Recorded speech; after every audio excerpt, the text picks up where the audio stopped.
Good afternoon, and we're back in Catalan border country today. Today's ride. It's going to be a bit of a whopper.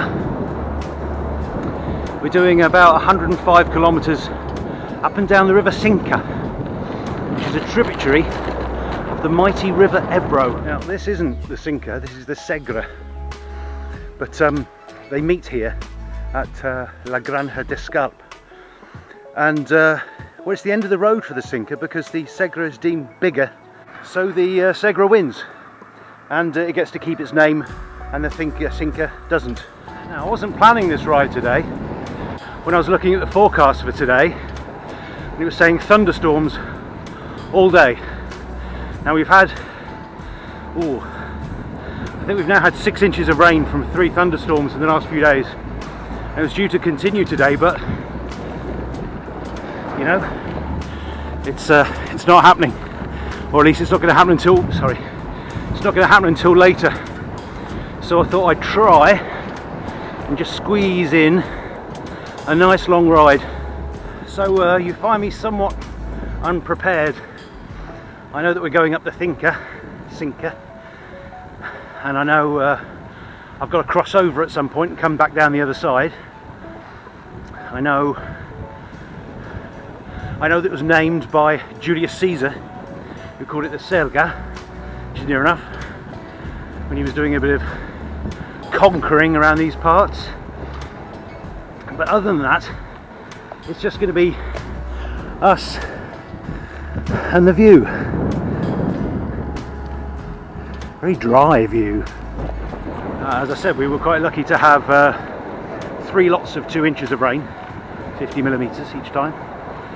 Whereas other towns got 200 millimeters, 8 inches in 24 hours. And unfortunately, in places like Alcanar and Benicassim, just down the coast, it's really ripped up their roads, houses.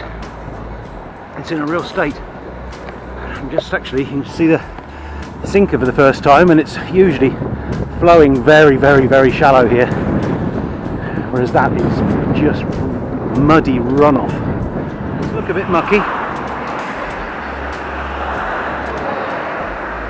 Don't look too secure, do they? These river cliffs, really badly undermined. Looks like it's just clay and lumps of rock. So after Julius and his Roman buddies moved out, Visigoths moved in, as almost everywhere in the Roman Empire, but they weren't here long because the Moors kicked them out, and the Moors very much favoured this area, this land, this valley in particular, which they named Az-Zaytum, which means River of Olives.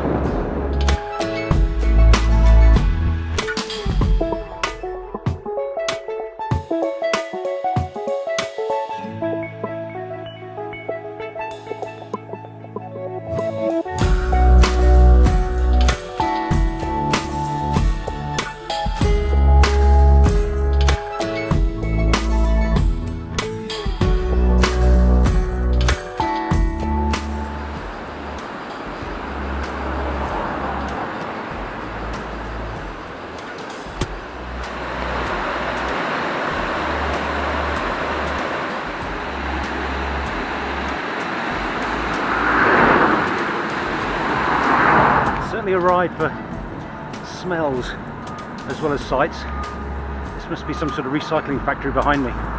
Reeks. Yes, because of the heat. It's a bit stinky. And a bit earlier on I went past a factory that must have produced fried foods, because it was like a Sunday morning early in a city high street, going past all of the fast food places the morning after, particularly if you've actually indulged in one the night before. It's like, ooh, it's rancid. And we're now in Alcalá del Cinca, which has these magnificent river cliffs behind. I'll show them properly in a minute, because they are really something else.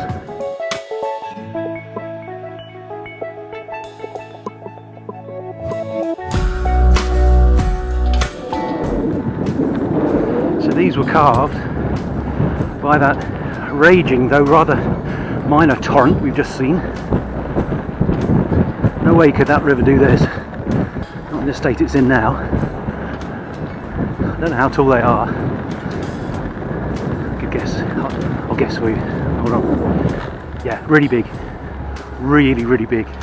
I don't know, 150 feet.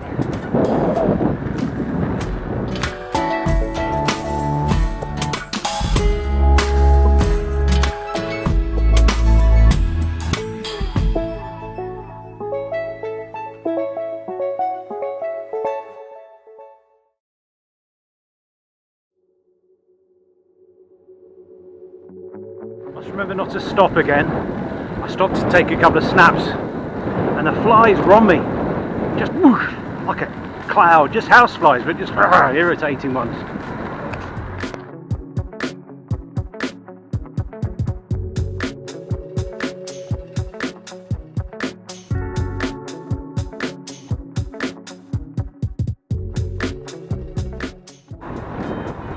Looks like the Apache could come charging over that hill crest at any moment.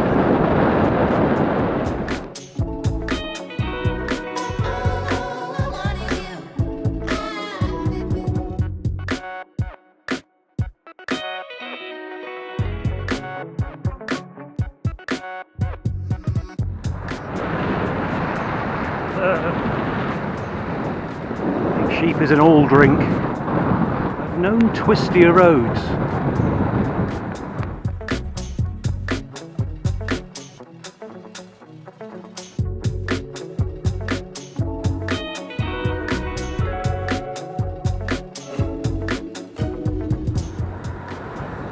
Oh, nice bridge. Better go and have a look.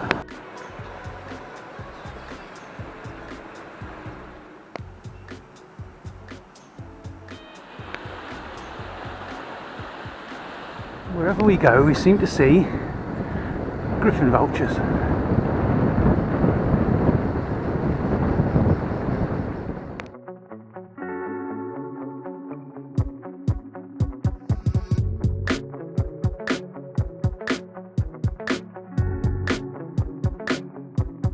They have these massive irrigation machines that do big circles from a central pivot point like there. In America mostly, I think. That's why I first saw them. Kansas, I think it was. They just do a big loop.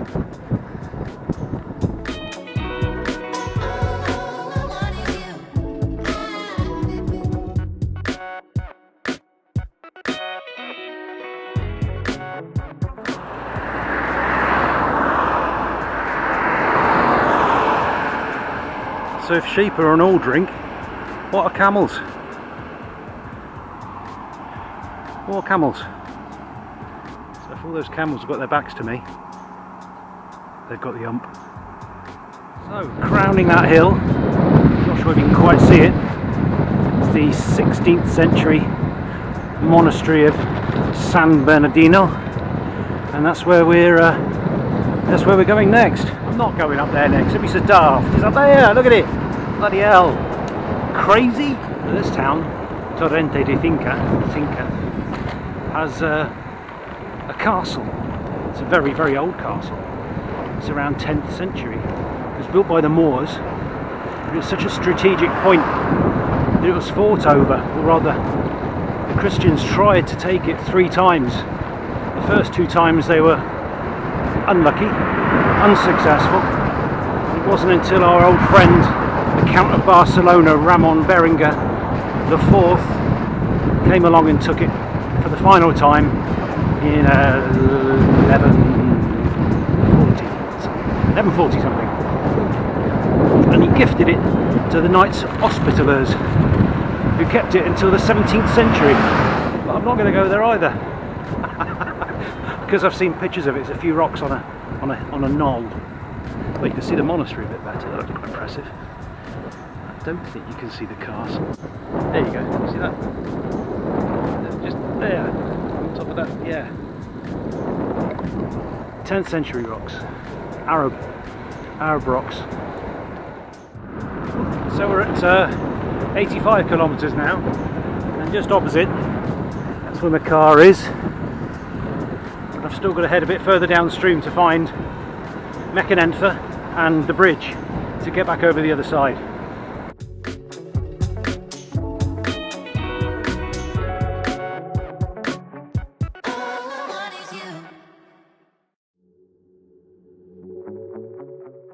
So last port call of the day is the town of Mekanentha, or Mek as it's known, which is clever because it is the catfishing mecca of Europe. They grow rather large here, the catfish. I think the record's something like 246 pounds, which is probably be around 8 feet long. It's a big fish. Let's veer out, there we go. There's a castle on the hill. That's not modern.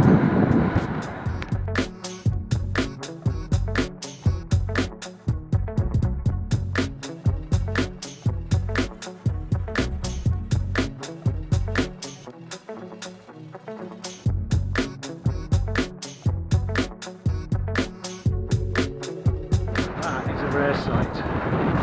Don't often see swans. I